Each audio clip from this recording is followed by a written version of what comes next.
When I last played the Terminator on the Mega CD, I thought I never gave the Super Nintendo much attention. I wonder what it's like on that console. Surely it'll be better than the Mega Drive, right? Well, let's have a little look. The Terminator is a classic film and one of my favourites, and nothing pisses me off more than a licensed game that doesn't complement the film. They got the opening title sequence right, which is a great start, and it looks really good, just like they did with the Mega CD, and even the Mega Drive version. But what's wrong here? This isn't the music it's accompanied with on the film. This is dreadful. Here's a Mega CD version.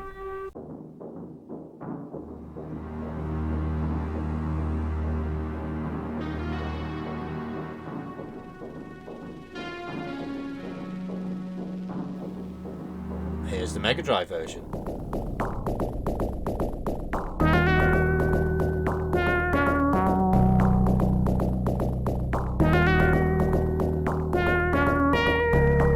Super Nintendo.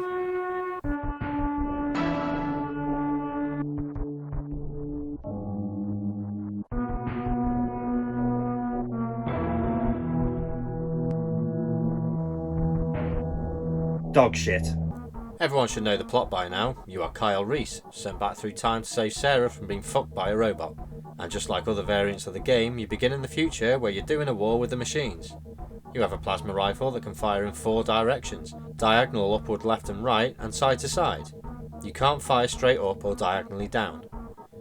Your display shows your score, equipped bonus weapons, remaining lives and a health bar. There are 6 levels to get through, and your first mission is to plough through the battlefield and take out any Terminators in your way. There are some airborne and some snake-like things on the floor, which are like landmines I suppose. And if you're too close, then they'll head towards you and blow up. Collectible items can be found, and they are red squares with a letter on. G is for grenades, R is for rapid fire, and S is for special. Grenades are useful all round, and especially on the landmines. The special is like a rocket I suppose. I used a whole lot on the first boss, so I don't know how powerful they are. Judging by this, not very. Probably best for smaller enemies. Once you make it to the end, it's straight to 1984, where you make your way across the buildings via ladders and platforms. And this is as far as I got.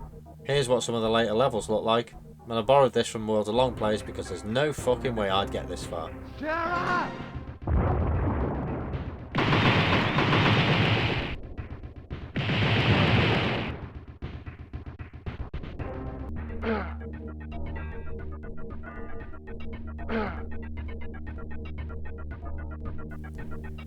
But is this game any good? No. First thing I notice, aside from the wrong music for the intro, is the T-800s in the first stage have massive chins. If they had skin, they'd look like Jimmy Hill.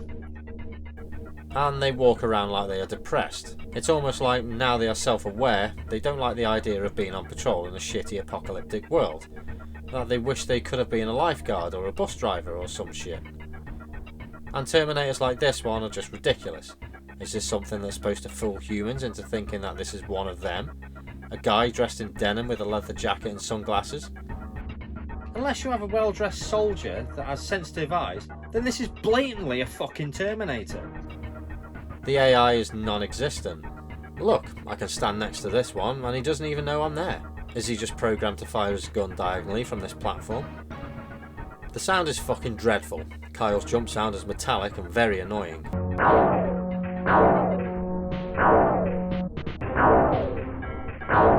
The gun sound isn't much better, and when you get the rapid fire power up, then it's just bad, but faster.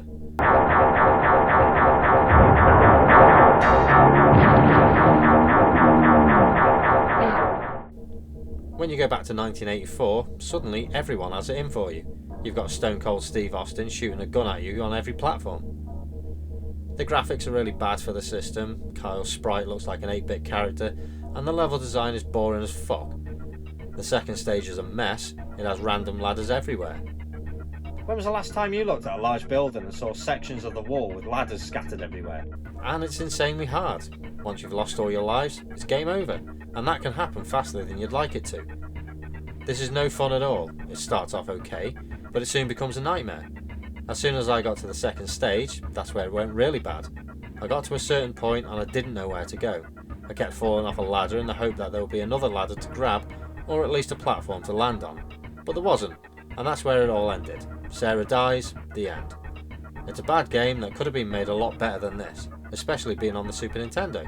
But they failed, and I gave this 43%.